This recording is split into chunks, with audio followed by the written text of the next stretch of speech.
Beberapa bulan belakangan sempat mencuat ya salah satu isu yang cukup menjadi perbincangan di berbagai kalangan, yaitu kaitannya dengan feodalisme yang ada di pesantren. Lalu apakah benar bahwa di pesantren memang identik dengan budaya-budaya feodalisme, ataukah itu hanya stereotip atau asumsi dari kalangan-kalangan yang kurang memahami esensi dari pendidikan pesantren? Untuk lebih lengkapnya, mari kita bahas, mari kita telusuri dan analisis di Suara Esai.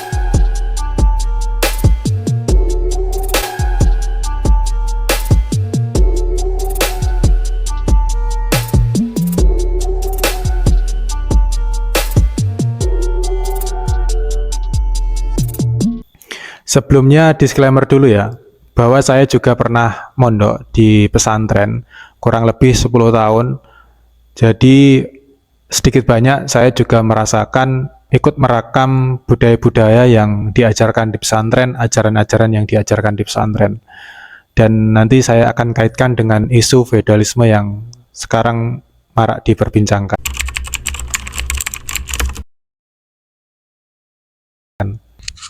Tapi sebelum itu, mari kita pahami dulu ya, apa arti dari feodalisme itu sendiri, bagaimana sejarahnya, dan kapan istilah itu mulai muncul.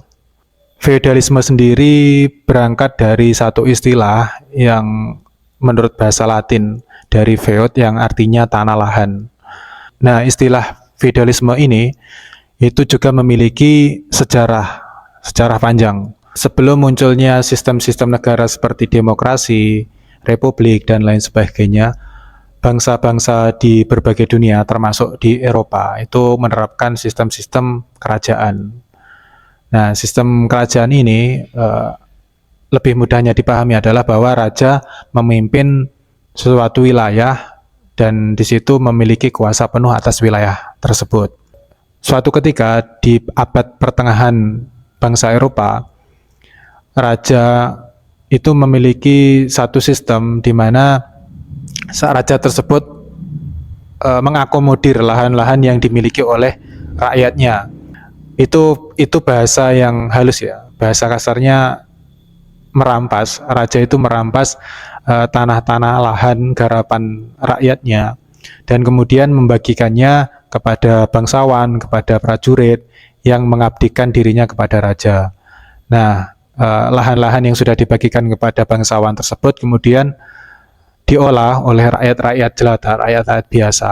Rakyat-rakyat jelata menggantungkan kehidupan, memenuhi kebutuhan kehidupannya dengan bekerja sebagai buruh tani, buruh lahan di lahan-lahan yang dimiliki oleh bangsawan. Kemudian bangsawan menyetorkan upeti kepada raja.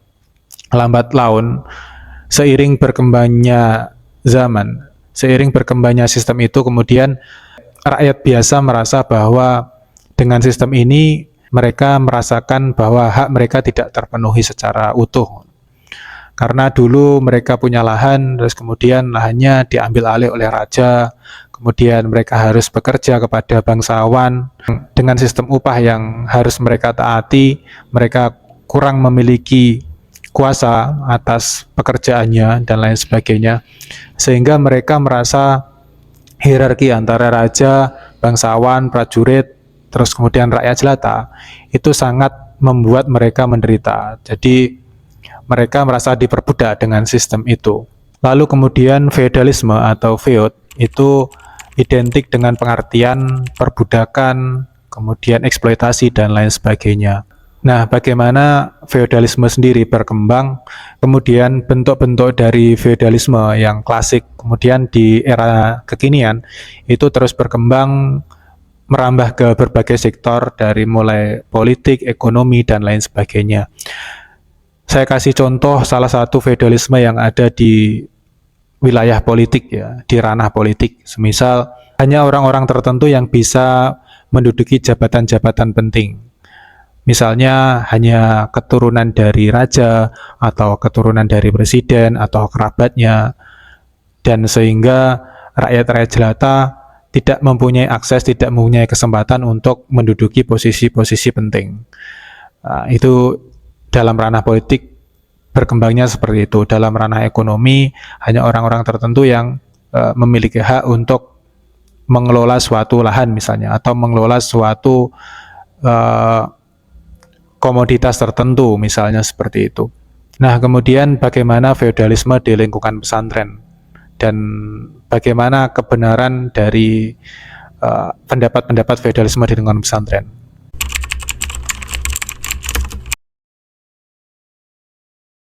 Nah, melanjutkan disclaimer tadi ya, melanjutkan cerita tadi bahwa dulu saya juga pernah mondok, pernah nyantri di pondok pesantren, setidaknya kurang lebih 10 tahun.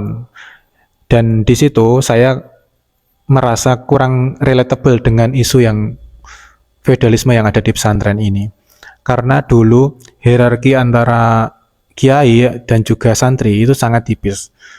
Maksudnya seperti ini, dulu bahkan para santri, kami sebagai para santri itu memanggil kiai atau memanggil bunyai itu bukan dengan sebutan misalnya abah yai atau bunyai, tidak seperti itu.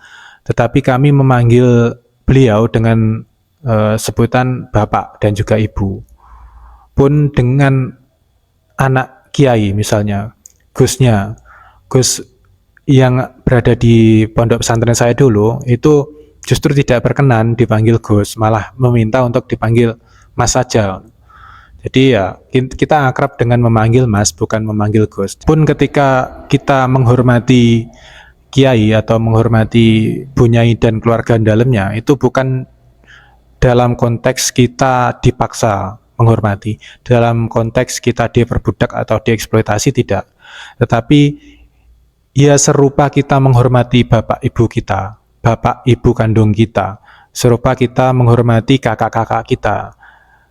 Kan sudah biasa kan, misalnya ketika kita berangkat ke sekolah atau ketika kita izin untuk keluar dari rumah, kita kan biasa untuk berpamitan, kemudian mencium tangan beliau, itu kan sudah lumrah.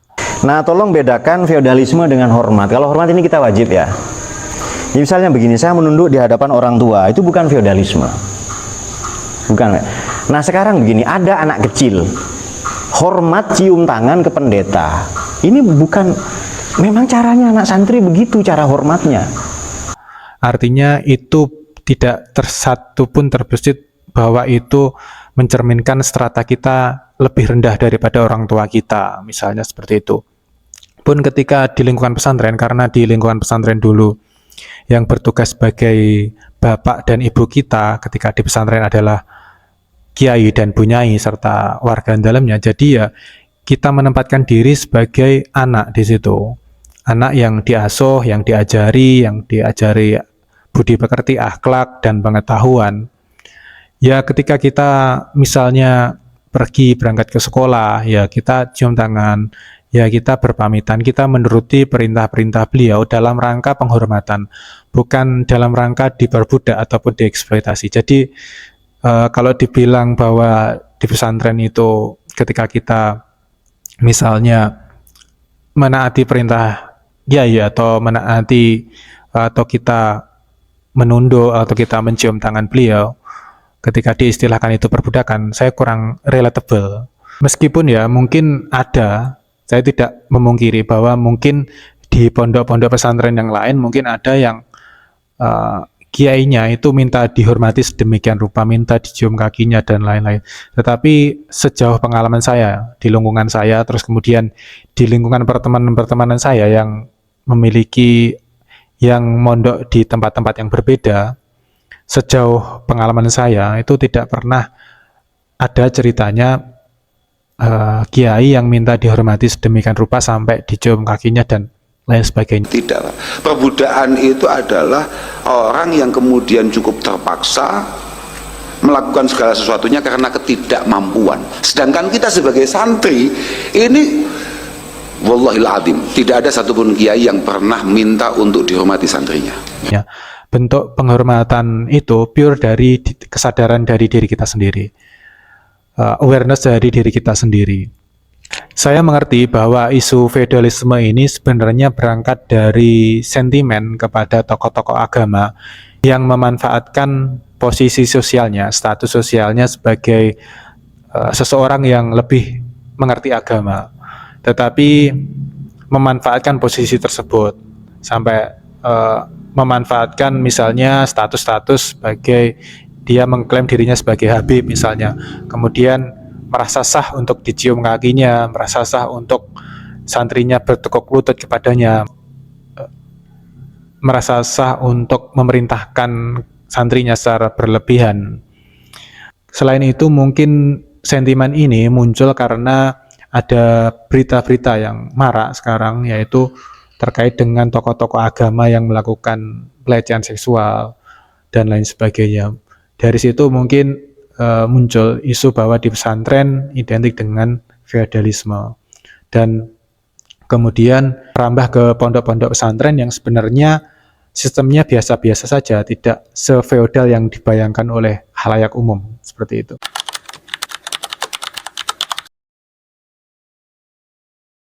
Meskipun saya juga tidak memungkiri bahwa mungkin di luar sana juga ada instansi ataupun lembaga keagamaan yang mengatasnamakan sebagai pondok pesantren, tetapi mengedepankan unsur-unsur perbudakan, misalnya dengan meminta untuk dikultuskan sedemikian rupa sampai-sampai mengesahkan hal-hal yang saya rasa berlebihan, misalnya dicium kakinya dan lain sebagainya, atau mungkin dieksploitasi dan lain sebagainya.